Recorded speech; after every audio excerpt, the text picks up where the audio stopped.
আসসালামু আলাইকুম viewers, welcome back to my channel. আমি রাবেয়া সুলতানা ঢাকা থেকে বলছি। আপনাদের মাঝে একটা নতুন ডেইলি ব্লগ নিয়ে হাজির হয়ে গিয়েছি। আশা করি কোনো না কোনো অংশ হয়তো ভালো লেগে যেতেই পারে। সকাল সকাল ডিম চিনি দুধ দিয়ে তৌফিকের জন্য পাউরুটি অমলেট করে নিয়েছি। এটা তৌফিকের খুব পছন্দের নাস্তা। যেহেতু সবাই রোজা, তাই তৌফিকের জন্যই নাস্তা তৈরি করে আমি চলে এসেছি আমার রুমটা গোছানোর জন্য। তো বিছানা একটা চাদর বিছিয়ে দিয়েছি, ক্যামেরাটা অফ করে। তারপরে এখন পিলোগুলো সেট করব, তার জন্য কভার খুলেছি এবং নতুন কভারগুলো সেট করে নিচ্ছি। সাদা চাদর দিলে ঘরটা কেমন যেন একদম চকচকে হয়ে যায়। আমার কাছে মনে হয় সাদা চাদর দিলে ঘরের সৌন্দর্য দ্বিগুণ বেড়ে যায়। আর আমি একটু বেশি হলুদ কিংবা খয়েরি কালার চাদর ব্যবহার করি, যেহেতু তৌফিক ছোট, বেডটা প্রচুর নষ্ট করে ফেলে, সেই জন্য। আর ততটা কিন্তু ভালো লাগে না যতটা সাদা চাদর দিলে ভালো লাগে। তো এবারের ঈদে এখন পর্যন্ত কিন্তু আমি চাদর কিনিনি। আশা করছি এক দুইটা চাদর কিনবো বাসার জন্য। ঈদে শুধু নিজেরা জামা কাপড় নিলে হবে না, ঘরটাকেও তো কিছু একটা পরাতে হবে নাকি। আমার আইপিএস নষ্ট হয়ে গিয়েছিল, তো সেই আইপিএসটা এই বাসায় আসার পরে লোড নিতে পারেনি, প্রচুর প্রেশার পড়েছিল আইপিএসের উপরে।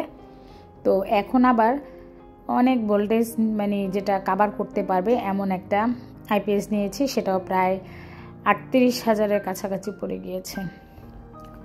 যে কিছু করার নেই, সামনে মেয়ের পরীক্ষা আর দেশের যে অবস্থা, সামনে তো ঘূর্ণিঝড়, প্রাকৃতিক দুর্যোগ, এটা সেটা কারেন্ট থাকবে না কিংবা থাকবে, এই ধরনের প্রবলেম, আনসার্টেনিটি, এগুলো চিন্তা করে আমি আইপিএসটা কিনেই নিয়েছি। যদিও মানে বলে না ঘর পোড়ার মধ্যে আলু পোড়া, আলু পোড়ার মধ্যে ঘর পোড়া, আমার দশা হয়েছে ওইরকম।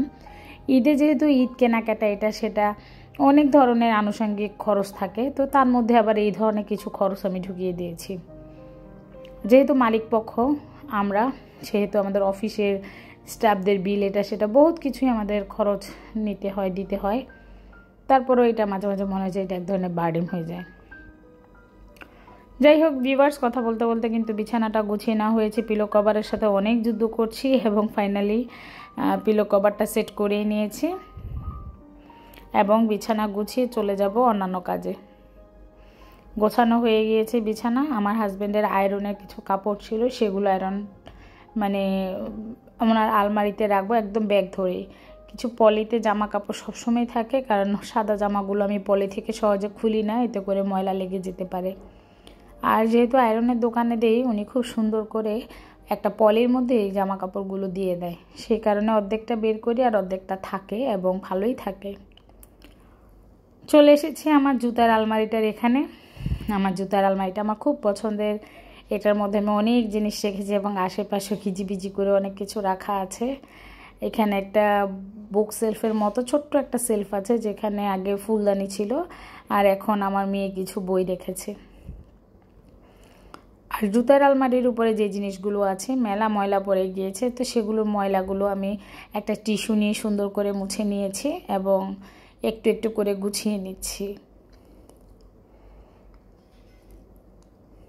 এই যে ট্রেটার মধ্যে ঝিনুকগুলো আছে, এগুলো আমার নিজেরই তৈরি করা। আড়ং থেকে প্লেটটা কিনেছিলাম। তো এটার মধ্যে কী রাখবো, সবাই তো ভাজা পোড়া এটা সেটা সস রাখে, কিন্তু আমি এর মধ্যে ঝিনুক সেট করেছি।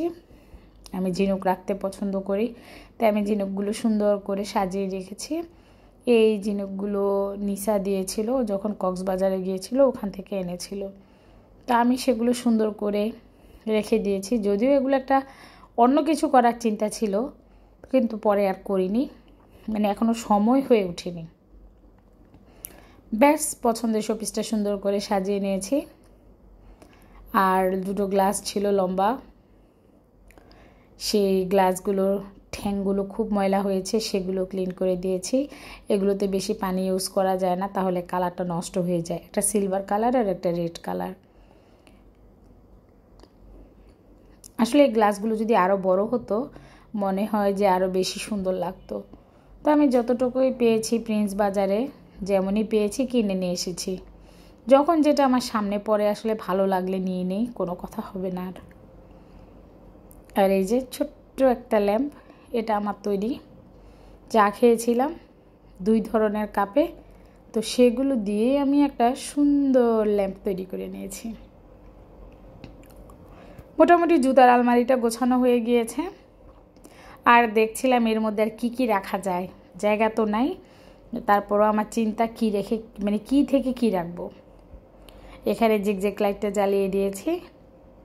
এটা মুছতে আসলে আমাকে একবার হলো এই জিগজ্যাগ লাইটটা জ্বালাতে হবে, তার কারণ হচ্ছে আমার খুব ভালো লাগে লাইট, সেই জন্য জ্বালিয়ে দিলাম। আমার বাসায় কিন্তু স্পটলাইট নাই, মানুষের বাসায় অনেক ধরনের লাইট থাকে জিগজ্যাগ, কিন্তু আমার বাসায় নাই।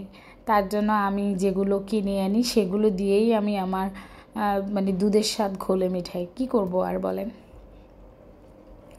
সুন্দর করে জুতার আলমারির উপরটা গুছিয়ে নিলাম, তারপরে চলে এসেছি রান্নায়। সেহরির জন্য রান্না হচ্ছে, ইফতারি তো টুকটাক বানাই, আর সেহরির জন্য তো রান্না করতে হয়।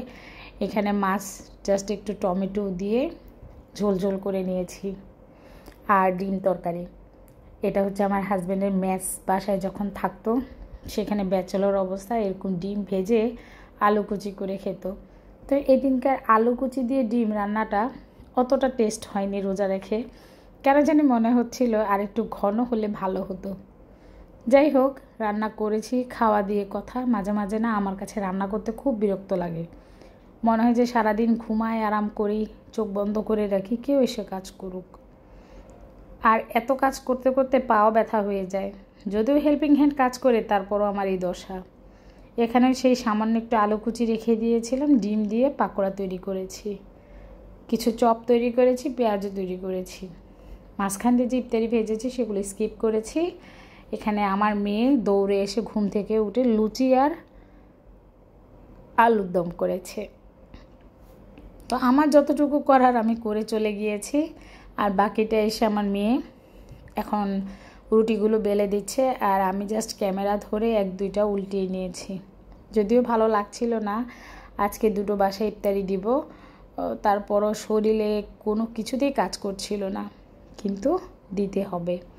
রোজা প্রায় শেষের দিকে, এখন তো রহমত শেষ, মাগফিরাত শেষ, নাজাতের মাস মানে 10 দিন চলে এসেছে। অনেকে ইত্তেকাফে বসে, আমার শ্বশুর বসত ইত্তেকাফে, তো উনি যেহেতু এখন আর নাই, তো বসার লোকও নাই।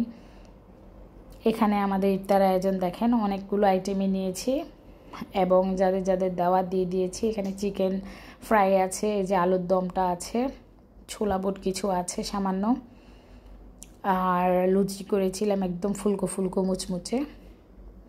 সবগুলো নিয়ে বসেছিলাম, সবাই মিলে খাবো আর কি। আম্মুকেও আসতে বলেছি, তা আম্মু এসেছিল, আর যার যার বাসায় ইফতারি দাওয়াত দিয়ে দিয়েছিলাম। এখানে আমার তৌফিক আর আমি সুন্দর করে এই পটারিটাকে রং করছিলাম। এখানে আমার গাছগুলো রাখি, তো মনে করলাম যে একটু যদি ডিজাইন করি দেখতে খুব সুন্দর লাগবে। যেহেতু ঈদ চলে এসেছে, আর একা একা বসে থাকতে কোনো কিছু কাজ না করলে আমার ভালো লাগে না, তার জন্যই আর কি নিজে নিজে একটু আবার আঁকাঝাঁকা করে নিচ্ছিলাম। তো ভিউয়ার্স, আজকের ভিডিওটা এই পর্যন্তই। কেমন হয়েছে অবশ্যই জানাবেন। বেশ বড় করিনি, কারণ এত বড় ভিডিও আমার দিতেও ভালো লাগে না, ভয়েস ওভার করতেও ভালো লাগে না। তো সবাই ভালো থাকবেন, সুস্থ থাকবেন। সবাই সুস্থতা কামনা করে এখানে বিদায় নিচ্ছি, নতুন আরেকটি ব্লগ ভিডিও দেখার আমন্ত্রণ জানিয়ে। ততক্ষণ পর্যন্ত সবাই ভালো থাকবেন, সুস্থ থাকবেন, পরিবার পরিজন আত্মীয় স্বজন স্বামী সন্তান সংসার নিয়ে। আল্লাহ হাফেজ।